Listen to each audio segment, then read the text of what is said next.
ഇത് radio Janvani 90.8 megahertz മലയാളത്തിന്റെ മധുരതരംഗം.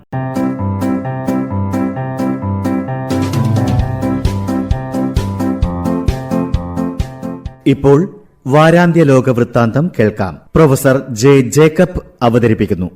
വാരാന്ത്യ ലോക വൃത്താന്തം.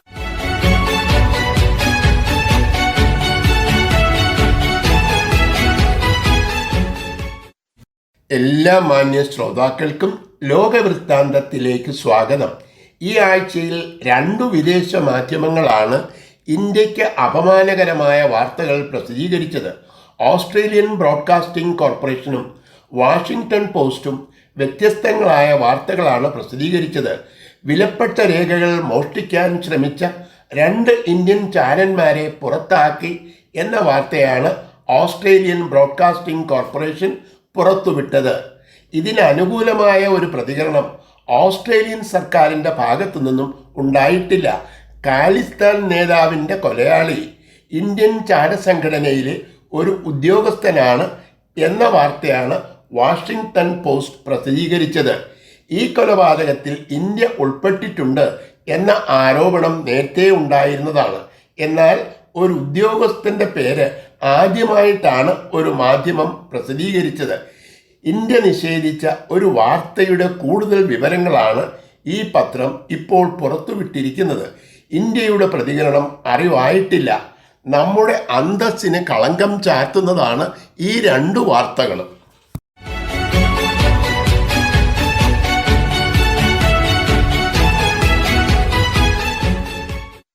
ദക്ഷിണ ചൈന കടലിൽ വെച്ച് ഫിലിപ്പൈൻസ് കപ്പലുകൾക്കു നേരെ ചൈനയുടെ തീരസംരക്ഷണ സേന ജലപീരങ്കി പ്രയോഗിച്ചു. തങ്ങളെ ആക്രമിക്കുന്നതിൻ്റെ ദൃശ്യങ്ങൾ പകർത്തിയ വീഡിയോ ഫിലിപ്പൈൻസ് പ്രസിദ്ധീകരിക്കുകയും ചെയ്തു. അതിർത്തി ലംഘിച്ച ഒരു കപ്പലിനെ തുരത്തി ഓടിച്ചു എന്ന നിലയിലാണ് ചൈന ഇതിനോട് പ്രതികരിച്ചത്. ദക്ഷിണ ചൈന കടൽ തങ്ങൾക്കു മാത്രം അവകാശപ്പെട്ട ഒരു മേഖലയായിട്ടാണ് ചൈന കാണുന്നത്. ഈ അവകാശവാദം നിരാകരിക്കുന്ന അന്താരാഷ്ട്ര കോടതി വിധികൾ ചൈന മാനിക്കുന്നില്ല. അതുകൊണ്ട് തന്നെ ചൈന ഫിലിപ്പൈൻസ് സംഘർഷങ്ങൾ ഒരു തുടർക്കഥയാകുന്നു. അമേരിക്കയോട് കൂടുതൽ അടുപ്പം കാണിക്കുന്ന മാർക്കോസ് ജൂനിയർ പ്രസിഡന്റ് ആയതിനെ തുടർന്ന് ഈ സംഘർഷങ്ങളുടെ എണ്ണം വർദ്ധിച്ചിട്ടുണ്ട്. മാർക്കോസ് ജൂനിയറിൻ്റെ മുൻഗാമി ചൈനീസ് പക്ഷപാതിയായിരുന്നു. ഫിലിപ്പൈൻസ് അമേരിക്ക സഹകരണം വർദ്ധിക്കുന്നതാണ് ചൈനയെ പ്രകോപിപ്പിക്കുന്നത്. അമേരിക്ക ചൈന ശത്രുതയാണ് ദക്ഷിണ ചൈന കടലിലെ സംഘർഷങ്ങളുടെ പ്രധാന കാരണം.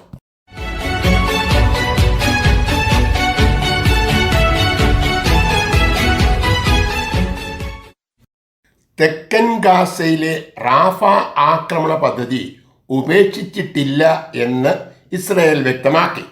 എന്നാൽ വെടിനിർത്തൽ ചർച്ചകളും പുരോഗമിക്കുന്നു എന്നാണ് മധ്യസ്ഥന്മാരായ ഈജിപ്തിൻ്റെയും ഖത്തറിൻ്റെയും പ്രതിനിധികളുടെ വിലയിരുത്തൽ.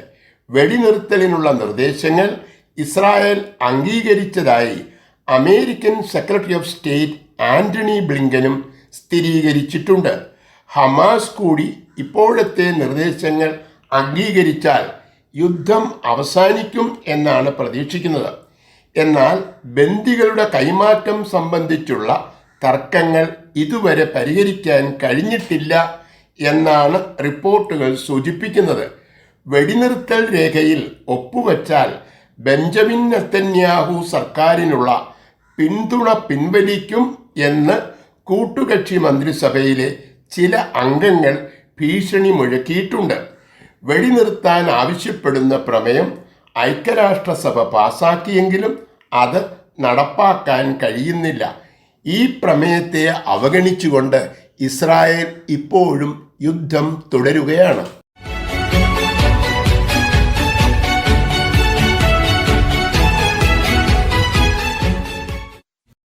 സ്വവർഗ വിവാഹം 15 വർഷം വരെ ശിക്ഷ ലഭിക്കാവുന്ന ഒരു കുറ്റമാക്കുന്ന ബില്ല് ശനിയാഴ്ച ഇറാഖ് പാർലമെൻറ്റ് പാസാക്കി. സ്വവർഗാനുരാഗം 7 വർഷം വരെ ശിക്ഷ ലഭിക്കാവുന്ന കുറ്റകൃത്യമാണ്.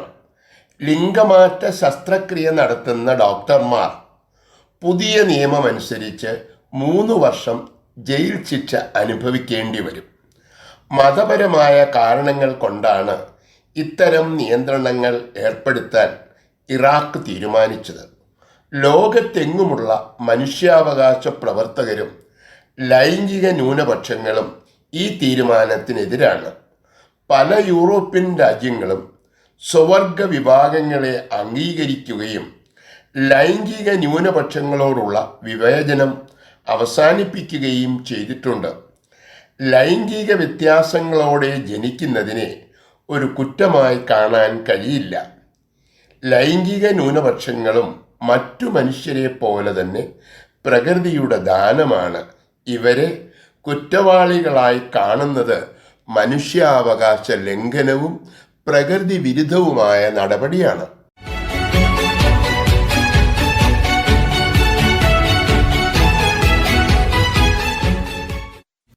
രാജകുമാരൻ മഹമ്മദ് ബിൻ സാൽമിൻ അവകാശപ്പെടുന്നത് പോലെ സൗദിയിലെ നിയമങ്ങളും വ്യവസ്ഥകളും മാറുന്നില്ല എന്നാണ് റിപ്പോർട്ടുകൾ സൂചിപ്പിക്കുന്നത്. വലിയ സാമ്പത്തിക സാമൂഹിക പരിഷ്കാരങ്ങൾ കൊണ്ടുവരുമെന്നും 2030 സൗദി ഒരു വികസിത രാഷ്ട്രം ആകും എന്നായിരുന്നു ഇദ്ദേഹത്തിൻ്റെ പ്രഖ്യാപനം. അൽ ഒത്തൈബ എന്ന 29കാരിയെ 2022 പോലീസ് കസ്റ്റഡിയിലെടുത്തത്. 2024 ഫെബ്രുവരിയിൽ ഇവരെ 11 വർഷത്തെ തടവിന് ശിക്ഷിച്ചു. ശാരീരിക ഇൻസ്ട്രക്ടറായ ഈ സ്ത്രീയെ തീവ്രവാദ ബന്ധം ആരോപിച്ചാണ് കസ്റ്റഡിയിലെടുത്തത്. പർദ്ദ ധരിക്കാത്തതും പുരുഷ മേധാവിത്വത്തെ വിമർശിച്ചതുമാണ് ഇവർ ചെയ്ത യഥാർത്ഥ കുറ്റം എന്നാണ് ആംനസ്റ്റി ആരോപിക്കുന്നത്. ഐക്യരാഷ്ട്രസഭ ഇടപെട്ടതിനെ തുടർന്നാണ് ഈ കേസിനെ സംബന്ധിച്ച വിവരങ്ങൾ സൗദി നൽകിയത്. ലോകത്തെങ്ങുമുള്ള മുസ്ലിം രാഷ്ട്രങ്ങൾ തങ്ങളുടെ നേതാവായിട്ടാണ് സൗദിയെ കാണുന്നത്. തന്മൂലം ഇവിടെ ഉണ്ടാകുന്ന ചെറിയ മാറ്റങ്ങൾ പോലും ദൂരവ്യാപകമായ പ്രത്യാഘാതങ്ങൾ ഉണ്ടാക്കും.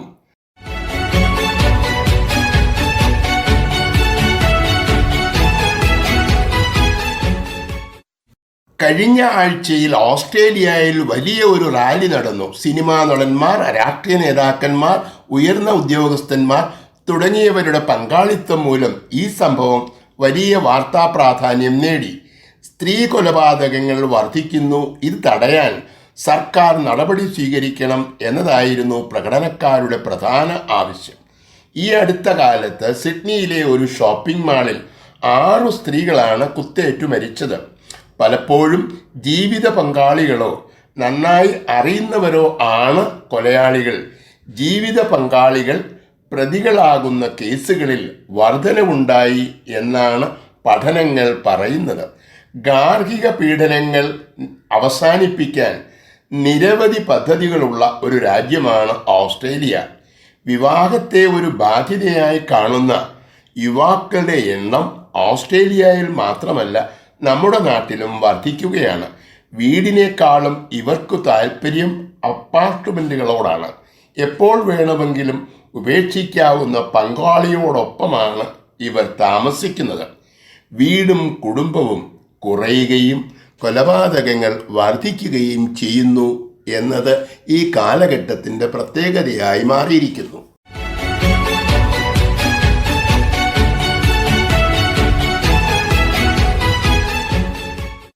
അമേരിക്കയുടെ മുൻ പ്രസിഡന്റ് ഡൊണാൾഡ് ട്രംപിന് ചൊവ്വാഴ്ച കോടതി $9,000 പിഴ ചുമത്തി.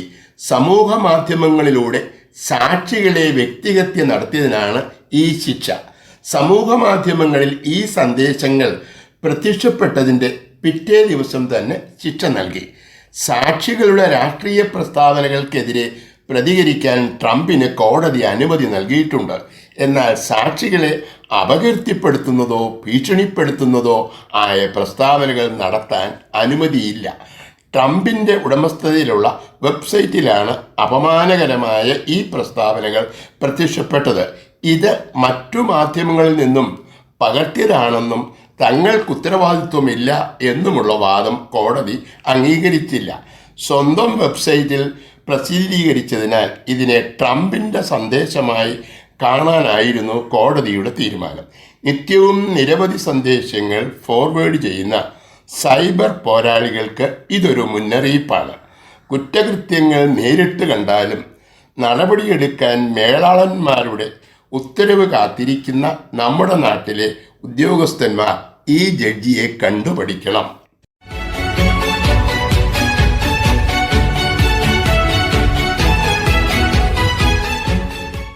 അതിസമ്പന്ന രാഷ്ട്രങ്ങളുടെ കൂട്ടായ്മയായ G7 രാജ്യങ്ങളിൽ നിന്നുള്ള മന്ത്രിമാരുടെ സമ്മേളനം കഴിഞ്ഞ ആഴ്ചയിൽ ഇറ്റലിയിൽ നടന്നു. 2035 ആകുമ്പോൾ കൽക്കരി ഉപയോഗിച്ച് പ്രവർത്തിക്കുന്ന എല്ലാ വൈദ്യുത നിലയങ്ങളും അടച്ചുപൂട്ടാനാണ് ഇവരുടെ തീരുമാനം. ഏറ്റവും കൂടുതൽ അന്തരീക്ഷ മലിനീകരണമുണ്ടാക്കുന്ന ഒരു ജൈവ ഇന്ധനമാണ് കൽക്കരി.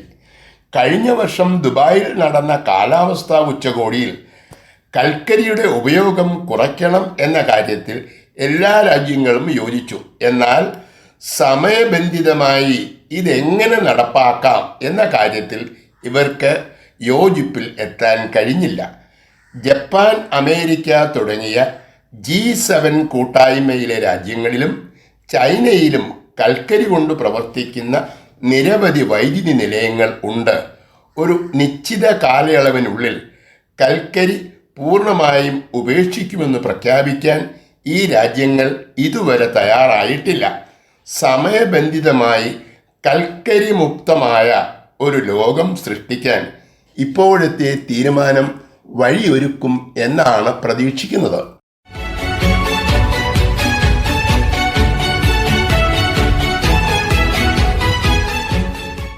ഇസ്രായേലുമായുള്ള നയതന്ത്ര ബന്ധങ്ങൾ അവസാനിപ്പിക്കുമെന്ന് കൊളംബിയൻ പ്രസിഡന്റ് ഗുസ്താവോ പെട്രോ പരസ്യമായി പ്രഖ്യാപിച്ചു. കഴിഞ്ഞ ഒക്ടോബറിൽ ആരംഭിച്ച യുദ്ധം ഇപ്പോഴും തുടരുന്നതിൽ പ്രതിഷേധിച്ചാണ് ഈ നടപടി. ഹമാസിൻ്റെ ആക്രമണത്തിൽ കൊല്ലപ്പെട്ടത് 1500 പേരാണെങ്കിൽ ഇതിനകം തന്നെ ഇസ്രായേലി പട്ടാളക്കാർ 34,000-ലധികം ആൾക്കാരെ കൊന്നിട്ടുണ്ട് എന്നും പ്രസിഡന്റ് ചൂണ്ടിക്കാട്ടി. ഹമാസ് ഈ പ്രഖ്യാപനത്തെ സ്വാഗതം ചെയ്തു. ഈ പ്രഖ്യാപനം രണ്ടു രാജ്യങ്ങളും തമ്മിലുള്ള ബന്ധത്തെ ബാധിക്കില്ല എന്നാണ് ഇസ്രായേൽ പ്രതികരിച്ചത്. നേരത്തെ ബൊളീവിയയും ഇസ്രായേലുമായുള്ള നയതന്ത്ര ബന്ധങ്ങൾ അവസാനിപ്പിച്ചു.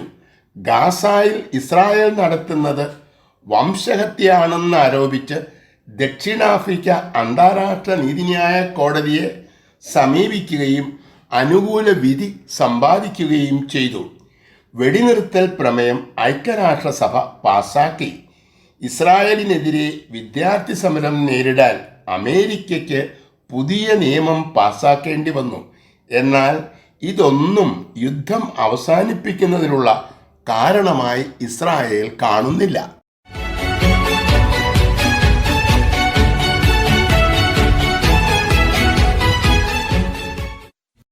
ഗാസയിൽ വേൾഡ് സെൻട്രൽ കിച്ചൺ എന്ന സംഘടന വീണ്ടും ഭക്ഷണ വിതരണം തുടങ്ങി. ലാഭേച്ഛ കൂടാതെ അമേരിക്ക കേന്ദ്രീകരിച്ച് പ്രവർത്തിക്കുന്ന ഒരു സന്നദ്ധ സംഘടനയാണ് വേൾഡ് സെൻട്രൽ കിച്ചൺ. വിശപ്പിനെതിരെയാണ് ഇവരുടെ പോരാട്ടം. ഭക്ഷണം ലഭിക്കാതെ ക്ലേശിക്കുന്നവർക്ക് ഈ സംഘടന ഭക്ഷണപ്പൊതികൾ വിതരണം ചെയ്യുന്നു. ഹമാസ് ഇസ്രായേൽ യുദ്ധത്തിൻ്റെ പശ്ചാത്തലത്തിലാണ് പാലസ്തീൻ നിവാസികൾക്കിടയിൽ ഇവർ ഭക്ഷണപ്പൊതി വിതരണം തുടങ്ങിയത്. 1 മാസം മുമ്പ് ഭക്ഷണപ്പൊതികളുമായി എത്തിയ വാഹനങ്ങൾക്കു നേരെ ഇസ്രായേൽ പട്ടാളം നിറയൊഴിച്ചു. ഈ വെടിവയ്പിൽ ഈ സംഘടനയുടെ 7 ജീവനക്കാർ കൊല്ലപ്പെട്ടു. പട്ടാളക്കാർക്കു പറ്റിയ ഒരബദ്ധം എന്നാണ് പ്രധാനമന്ത്രി ഇതിനെ വിശേഷിപ്പിച്ചത്. ഇതേ തുടർന്നാണ് വേൾഡ് സെൻട്രൽ കിച്ചൺ ഭക്ഷണപ്പൊതി വിതരണം നിർത്തിവെച്ചത്. കഴിഞ്ഞ 1 മാസമായി ഇവിടെ വിതരണം ചെയ്യുന്നത് പൂർണ്ണമായും ടിൻഡ് ഫുഡാണ്. ചൂടുള്ള ചോറും ഇറച്ചിക്കറിയുമാണ് ബുധനാഴ്ച വേൾഡ് സെൻട്രൽ കിച്ചൺ വിതരണം ചെയ്ത്. യുദ്ധത്തിൻ്റെ നടുവിലും സ്വാദിഷ്ടമായ ഭക്ഷണം ലഭിച്ചതിൻ്റെ സന്തോഷത്തിലാണ് പാലസ്തീൻകാർ.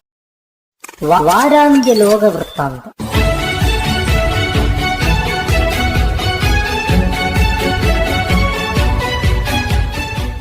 തയ്യാറാക്കി അവതരിപ്പിച്ചത് പ്രൊഫസർ ജെ ജേക്കബ്.